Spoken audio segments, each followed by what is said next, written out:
Howdy, everyone. The Game Awards, the home of anti-vaping ads. Vaping is like safer than... Geoff Keighley hosts this amazing ceremony every year.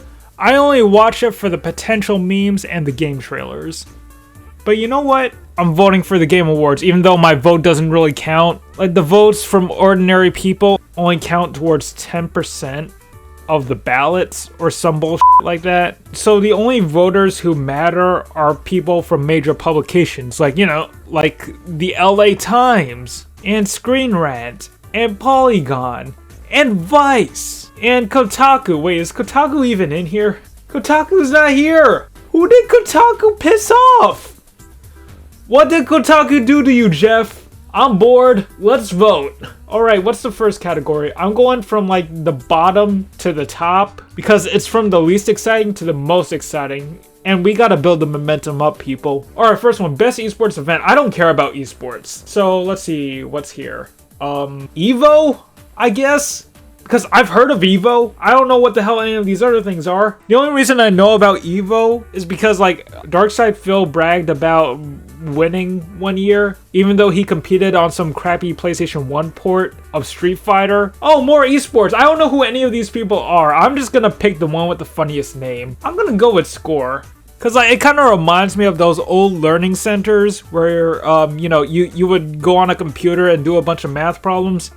Y'all remember Score? If you remember going to Score, hit the like button. Damn, I feel like a YouTuber. Best esports team. I've never heard of any of these guys either. I'm picking the Call of Duty team because, I don't know, I used to play COD back in the day. I don't really play any of the other games. I don't even play the recent Call of Duties, but like Modern Warfare 2, the original Modern Warfare 2 in 2009 was goated. I'm picking the Call of Duty team. Screw it. Best esports athlete. I don't know who any of these guys are. Wasn't there a guy named Simp last year? Simple. Are you sure that's not Simp? Because I remember there was a meme where the announcer guy was like, "It's Mr. MVP!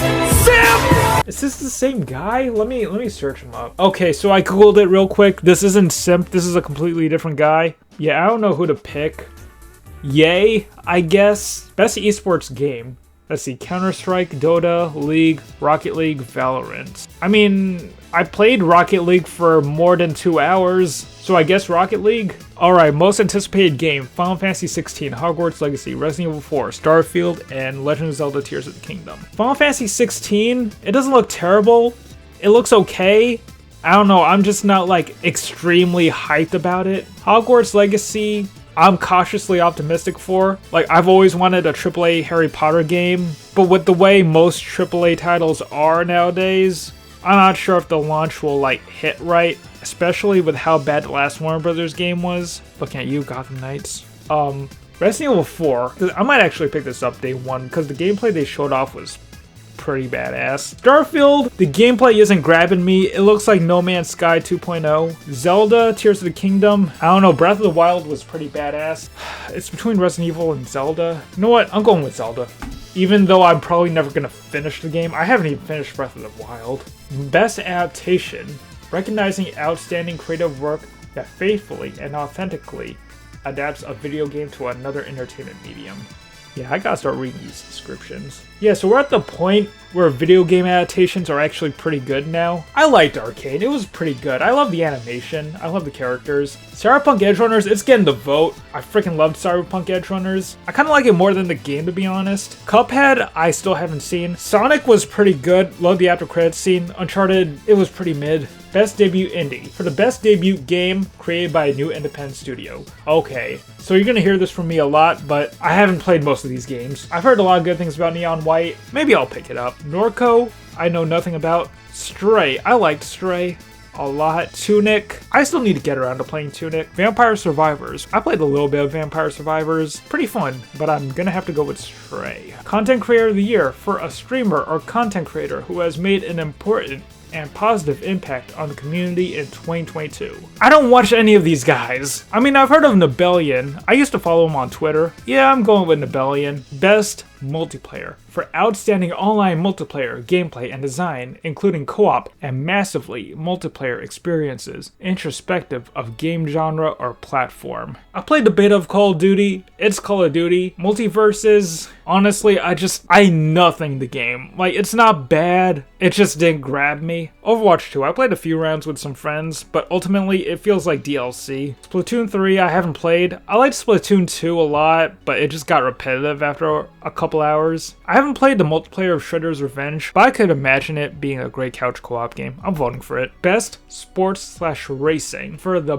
best traditional and non-traditional sports and racing game. I have not played any of these except for Gran Turismo, so I guess I'm voting for it. Even though Gran Turismo wasn't really my cup of tea. Best sim/strategy. Best game focused on real-time or turn-based simulation or strategy gameplay, introspective or platform. I have not played any of these, though I did really enjoy the first Mario plus Rabbids. I guess I'm voting for the sequel then. Best family. Not even best family game, just best family. For the best game appropriate for family play, introspective of genre or platform. We got Kirby and the Forgotten Land, Lego Star Wars The Skywalker Saga, Mario plus Rabbids, Nintendo Switch Sports, and Splatoon 3. Yeah, it's between Kirby and Lego Star Wars. Haven't played Mario plus Rabbids, haven't played Splatoon. I played a little bit of Nintendo Switch Sports. I played a bit of the bowling game. I almost broke a TV. It's pretty fun, but I don't think I'd vote for it. I'm gonna go with Lego Star Wars. Like, Kirby was fun, but I kinda like the little references that Lego Star Wars had. Best fighting. For the best game design primarily around head-to-head combat. DNF Duel, JoJo, King of Fighters, Multiverses, and Sifu. What is Sifu doing here? I mean, yeah, it has head-to-head combat, but I don't know if I'd call it a fighting game. Well, I've only played Sifu and Multiverses. I had more fun with Sifu. I guess Sifu has my vote, even though it's not really a fighting game. Best role-playing.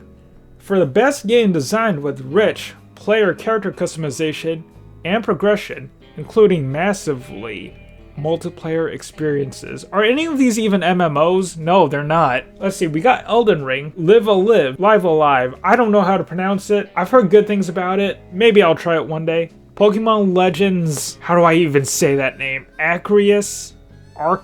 I haven't played it. Game Freak sucks. I'm moving on. Triangle Strategy. I played the demo. It was fine. I never got around to playing the full game. Xenoblade. I've never played a single Xenoblade game. I don't know if I ever will. They're just way too long. This year I only had time for one insanely long game, and I haven't even beaten it. And the title of that game is Elden Ring, so I'm voting for it. Best action/adventure. For the best action/adventure game combining combat with traversal and puzzle solving. We got A Plague Tale Requiem, God of War Ragnarok, Horizon Forbidden West, Stray, and Tunic. I haven't played Tunic, so I can't vote for it. It's between God of War and Plague Tale. God of War has better combat, but it kind of holds my hand way too much during the puzzles and the bosses. A character with you will just explain what to do. And then Horizon and Stray are okay, but they didn't blow me away.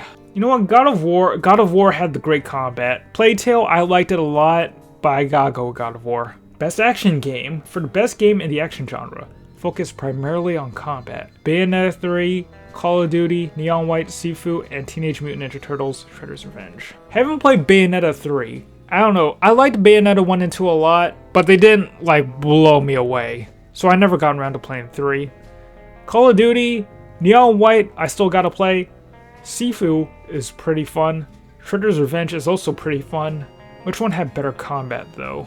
I'm gonna have to go with Sifu. I love the combat in that game. I love the challenge that it gave, and I love the whole kung fu vibe that it had. Best VR/AR game. I haven't played any VR or AR games this year, so I'm not sure what to vote for. I played the regular version of Among Us. I haven't played anything else, so I guess I'm going with Among Us. Innovation and accessibility. Recognizing software and or hardware that is pushing the medium forward by adding features, technology, and content to help games be played and enjoyed by an even wider audience. Okay, so what have we got? We got As Dusk Falls, never got around to playing it. God of War Ragnarok, that game has a ton of accessibility options. Return to Monkey Island, Haven't played a single Monkey Island game. Is this game worth going into if you never played any of the other ones?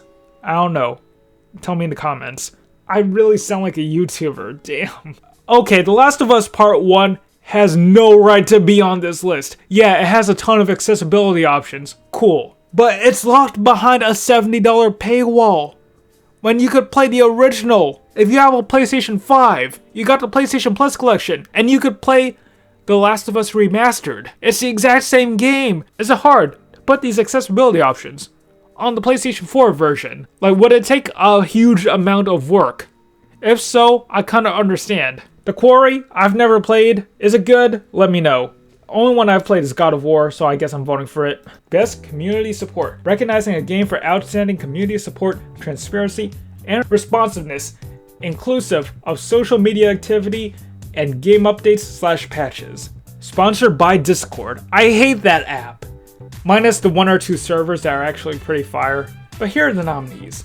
Apex Legends, Destiny 2, Final Fantasy XIV, Fortnite, and No Man's Sky. I do not play any of these games regularly, but I tolerate Apex the most, so I'll vote for it. Best Mobile Game. For the best game playable on a mobile device. I hate playing games on my phone. Apex Legends, I guess, because I tolerate it on console. Diablo, I do not care about. Genshin, I couldn't get into. Marvel Snap and Tower of Fantasy, I don't even know what those games are. Best Indie. For outstanding creative and technical achievement in a game made outside the traditional publisher system. Cult of the Lamb, Neon White, Sifu, Stray, and Tunic. Haven't played Neon White or Tunic, but the other 3 games are pretty fun. I'm gonna go with Cult of the Lamb. I had the most fun with that game, though Sifu and Stray are worth trying out. Best Ongoing, awarded to a game for outstanding development of ongoing content that evolves the player experience over time. Awesome. Like I said before, I don't play any of these games, but I tolerate Apex the most. Games for Impact. For a thought-provoking game with a pro-social meaning or message, that's awesome. I don't know what any of these games are, yo. Eeny, meeny, miny, mo, catch a tiger by her toe. If she hollers, let it go. Eeny, meeny, miny, mo, something, you are it. Dun, dun, dun, dun, dun, dun, dun. All right. I was a teenage exo colonist. I've never even heard of this game, but you got my vote, I guess. Best Performance, awarded to an individual for voice over acting, motion, and or performance capture. Let's see what we got. Ashley Birch, Horizon Forbidden West. Charlotte McBurney, A Plague Tale Requiem. Christopher Judge, God of War. Marion Gage, Immortality. We're getting some Immortality nominations. That's awesome. And Sonny Soljic, the kid from mid-90s, for God of War Ragnarok. It's between Charlotte McBurney and Christopher Judge. They both do an amazing job. Damn, it's like choosing your favorite child. I'm gonna go with Christopher Judge, because he's been voicing Kratos for years. And in Ragnarok, like, I'm not finished with the game yet, but I just love seeing how his performance evolved throughout the years, and I just gotta vote for him. Though Charlotte McBurney is a very, very close second. Best Audio Design, recognizing the best in-game audio and sound design. We got Call of Duty, Elden Ring, God of War Ragnarok, Gran Turismo 7, and Horizon Forbidden West. Honestly, the sound design has not really stood out while playing any of these games. I guess it's between Elden Ring and God of War. I don't know, whenever I kill a boss in Elden Ring, I just get a giant dopamine hit, and part of that has to do with the sound, so I'm going with Elden Ring. Alright, Best Score and Music. For outstanding music, inclusive of score, original song, and or licensed soundtrack. Got A Plague Tale Requiem, Elden Ring, God of War, Metal Hellsinger, which I haven't played but heard great things about. Same with Xenoblade, haven't played it either, heard great things about it. I'm actually gonna vote A Plague Tale. I really love the score. I actually listen to the score while going on walks. Now, Best Art Direction. For outstanding creative and or technical achievement in artistic design and animation. Elden Ring, God of War, Horizon, Scorn, and Stray. Elden Ring gets my vote easily because the environment designs are just so beautiful. I mean, same with God of War, Horizon, and Stray, but Elden Ring just really stands out. And Scorn's a pretty looking game, It put me to sleep though. Best narrative for outstanding storytelling and narrative development in a game. A Plague Tale, Elden Ring, God of War, Horizon, and Immortality. A lot of these are great. It's between A Plague Tale, God of War, and Immortality. Granted, I did not beat God of War yet, but I'm loving the story so far. A Plague Tale has an amazing story too, but I'm gonna have to vote for Immortality actually, because it uses the medium of video games in such a creative way to tell its story that it's hard to not vote for it. Best Game Direction, awarded for outstanding creative vision and innovation in game direction and design.